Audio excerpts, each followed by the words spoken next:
The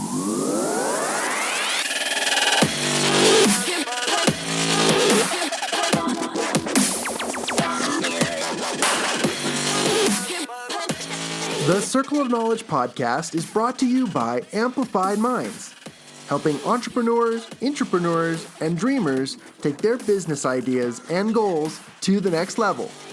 This podcast features best-selling industry resources and the professional panel discussions by the core team at Amplified Minds. Now, here are their discussions. Welcome to the Circle of Knowledge podcast. This is your host for today, John Kovach Jr. Sitting in this room with me today is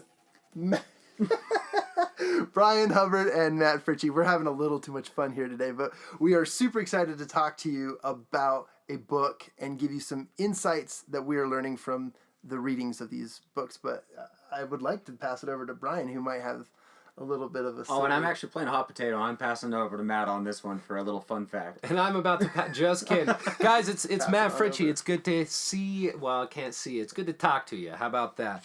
Look, we're going to share with you a quick fact about our team here at Amplified Minds. Something fun that we like to do when we need to get our minds away from the computer screen and off of all the deep topics that we're always talking about. We get together and we team up and we rage on Rules of Survival. And by rage, I mean we rage so hard, dying as fast as we possibly can, and it's pretty common, but we love it. Rules of Survival, there you go. Team Amplified Minds. A shameless plug where we get nothing from it, but you should play with us, guys. Yeah. Hey, you guys, so today's topic, still Matt Fritzsche. Today's topic is going to come from the book Tribes by Seth Godin. I love this passage. Challenge religion, and people wonder if you're challenging their faith. Look, guys, this is not a religious book. This is a book on leadership and building your tribe. But I think that is such an interesting idea. You challenge religion, and people wonder if you're challenging their faith. Now, where we can take the religious aspect and then start to apply it more towards the business side of things is this. Wars start. Wars happen. A lot of the wars in the history started where? Religion, right? Or started with religion. Battles within religion. Why is that? Because one guy looks at another and says, no, you're wrong. And the other looks at the other and says, no, you're wrong. And it starts up this war, right?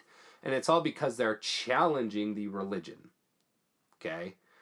And when you challenge religion, people think that you're challenging their faith. When all in all, both sides look at it and say the same thing. Well, I believe similar things that you do. Well, how come wars are started over it? Okay, where I'm going to tie this into business, again, the passage is challenge religion and people wonder if you're challenging their faith.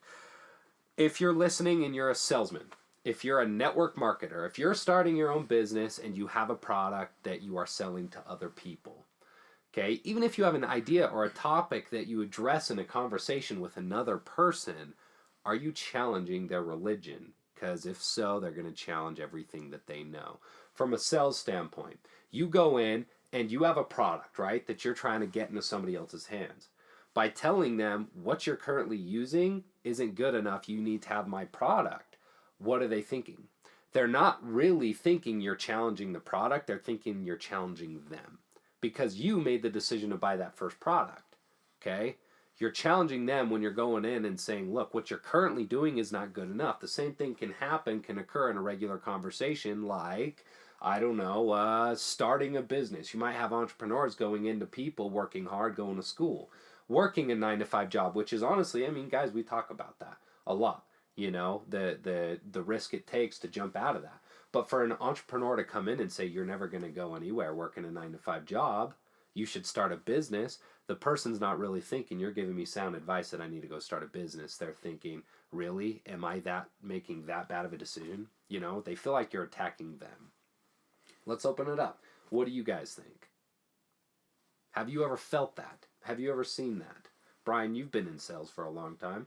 Have I ever seen the fact that when I challenge something, they might get defensive and then they push it back on me, or vice versa? Yeah, or vice versa. Have you ever been sold a product where somebody's been pushing how, you know, almost to an effect where you feel like the decision you previously made to do X, Y, and Z wasn't good enough, and therefore you find a disconnect with what they're trying to sell you? Yeah.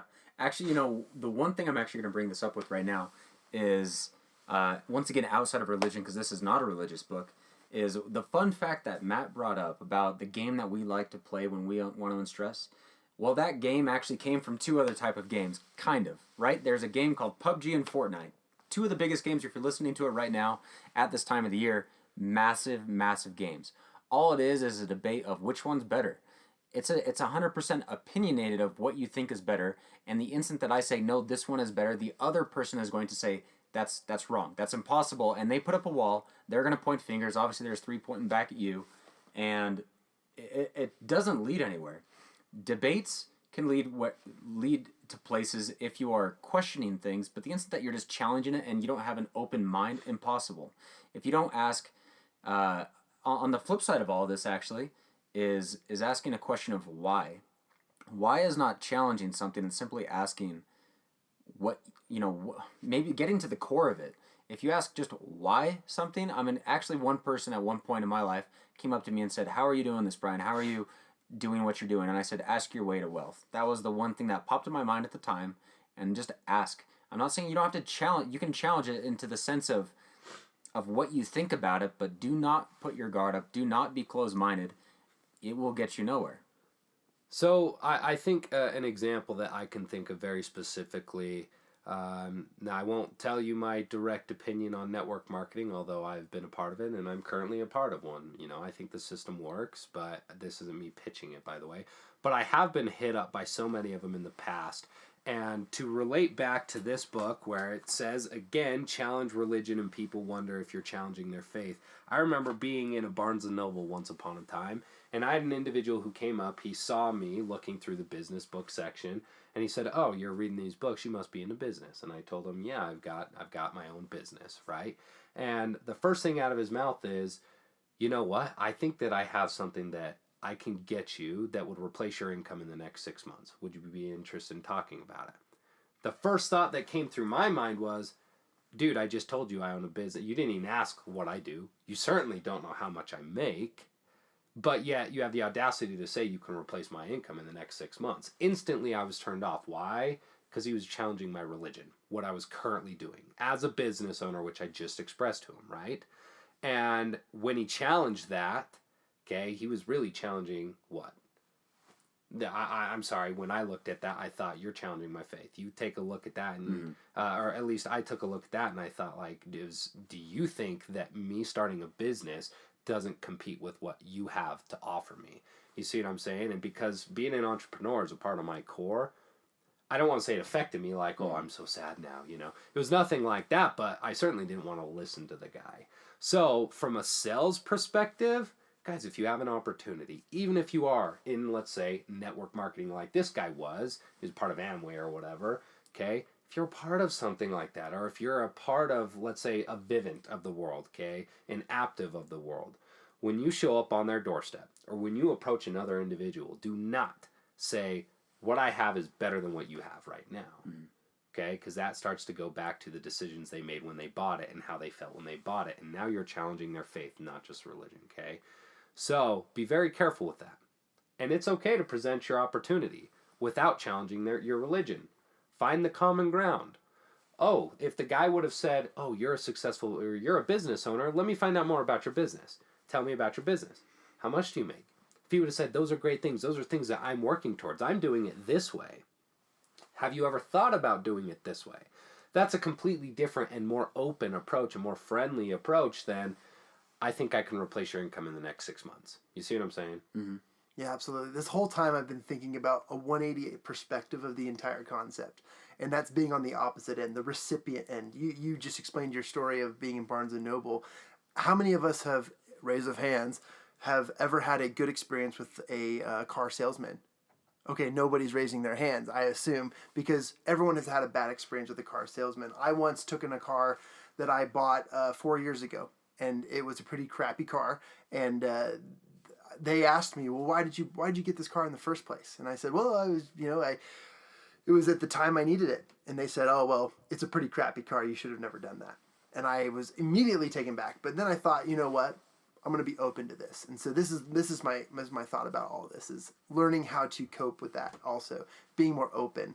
As you learn to ask why, as Brian said earlier, as you learn to be open to the idea of learning about why they're coming at you that way, then I think you're able to learn a little bit more from them and to approach it as, okay, they're trying to get something done. They're trying to sell me something, or they're trying to get something across. But the most important thing to realize is that maybe you can learn something from these people. Also, that you can gain so much more from just asking why. And you can completely change the atmosphere of a selling pitch or somebody challenging your religion by just continuing to ask that question. You know, that little kid at the family reunions, it's always like, why? Well, if you continue to go down that road, you might actually find some pretty incredible things. And actually, to tailor right off of that, John, is we don't want to sit here and tell you what not to do. I don't think that that's very productive. We want to sit here and tell you what you can do. So what we can tell you, obviously, you know, in this point that we brought up, don't challenge. But what John just brought up is ask why. Maybe get to the root of what is going on. You don't have to just jab them in the heart, stab them in the back. You can go about it in a different perspective, asking the same thing and getting you to the point that you want to get at, that you initially wanted to be able to just challenge right off the bat, because we're all, you know, defensive people in the core. Let's you know, switch it up a little bit. Let's open our minds, be open to what's out there, and ask them in a different perspective to be able to get to them to the same direction of where you're wanting to go through a different angle. So that's one thing that we can tell you to do, is go about it with a different perspective and simply maybe ask why. Get to the point of what in the world you're wanting to be able to know from them so that you can tell them what you want to tell them at that point. For example, Matt, why do you listen to Evanescence? Because when I was in middle school, I thought she was hot. There you go. And I love, all growing up, I worked with my brother from like 12 on up, and I used to help him doing some of the handy stuff, flipping houses, and he loved rock. And for me, the combo of a hot girl who's also a rocker, I was like, great combo. So the rock side is a little bit more sentimental. You know, I'm a 90s rock guy for sure.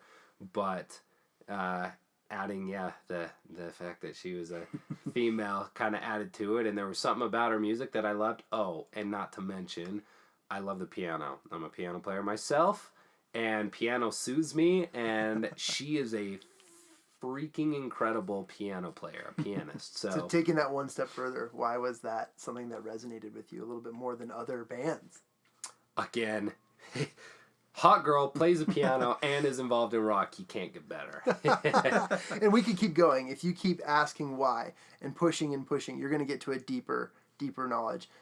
He could say, well, actually, it comes down to, you know, a certain soothing memory that I had. Well, and I think to not to interrupt you, John, but I think that unfortunately I practiced the whole study of why so much that I feel like I kind of addressed it at the first part. Right. But if I'm going to get in deeper, especially to those moments, it was when I was working with my brother and we would listen to Pearl Jam, we would listen to Stained, you know, we would listen to Linkin Park. And for me, I just fell in love with rock because it was what my older brother liked, and I loved that, you know, so that was very sentimental to me. And then the after part of that was adding in the fact that she is all the other things. So, and you know, one way that John could have gone about this is, you know, he asked, why did you like that band? He could have started right off the bat like, dude, Linkin Park is way better. Boom, there goes up a wall. There, you're challenging what the person believes. And that conversation is not going to go anywhere. All you're going to do is debate and challenge each other if you think Evanescence is better or if you think Linkin Park is better. And it's not going to get to where you want it to go. And I think that your intent will come out in the way that you communicate, because I can also think with the question why. Mm-hmm. For example, I was using a pest control company. I don't even remember what they were because honestly they weren't that great. Okay, but we were using them and we were paying for them. Well, I met another guy from another pest control company who came up to me and he said, well, why in the world are you using those guys? You know, my first thought was, why in the world are you questioning my decision to pick those guys? You know what I mean? Did I give him my business? No, I did not. So I think it's definitely in the way you communicate. But if anything, guys, be sincere about what the other people care about first. It goes to the concept, 7 Habits of Highly Effective People, right, from Stephen Covey. Seek first to understand, then to be understood. Don't come out and try to be understood. Seek to understand, and I think it's the way you communicate. So if you are going to ask why, it's to seek an understanding, okay, not to be understood. Like, why would you pick them? Do you see what I'm saying? And I feel like that's a big difference between manipulation and persuasion. Manipulation is asking the questions, well, why would you pick those guys? That leads them into giving you those answers so you can plug in why you're better, versus where persuasion is, oh, I'm curious to know, what made you go with that group? You see what I'm saying? Just minor hints difference in the way you communicate makes such a big difference. The point of it all, guys, is don't challenge people's religion, because if you do so, you're going to challenge their faith. And we don't like that. If you want to sell more, if you want to make more money with your business, go to the way you communicate. Start looking at yourself first and how you can communicate it first, or seek first to understand, then to be understood. So we've kind of comboed a little bit of Stephen Covey. We've comboed a few other things. Start with Why from Simon Sinek, for goodness sakes. And to remind you guys to go check out Tribes from Seth Godin. Yeah, great conversations. We appreciate you being with us, and thank you for joining us on the Circle of Knowledge podcast. Thanks, everyone.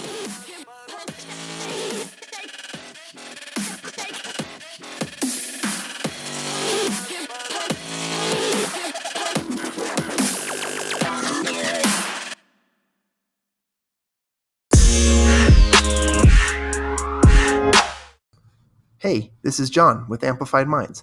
Thanks again for listening to the show. We really hope you enjoyed the Circle of Knowledge podcast. If you like the Circle of Knowledge podcast, go ahead, subscribe, rate us, and if you give us a 5-star review, we promise to give you a personal shout out here on the air. Just watch us. You can also engage with us a little bit more through social media. On any channel, you can just find us at Amplified Minds. To learn more about Amplified Minds, go to our website at amplifiedminds.com. That's AMPLIFIEDMINDS.com. You should also check out the Amplified Minds Accountability Program, where you can gain access to a one-on-one personal accountability coach, somebody who will contact you weekly and motivate you, hold you accountable, follow up, and give you the proper resources that will help you to go out and achieve all your goals. Hey, shout out to all you coaches, speakers, mentors, the superheroes of the world. We have the perfect program for you and your audiences. We have the capabilities of setting your audience and communities up in private mastermind groups and assign them a one-on-one personal accountability coach where they can help your people achieve the things that they're working towards, tailored to your programs. For more information about this, go ahead and send me an email at John, that's JON, at amplifiedminds.com. I look forward to hearing from you.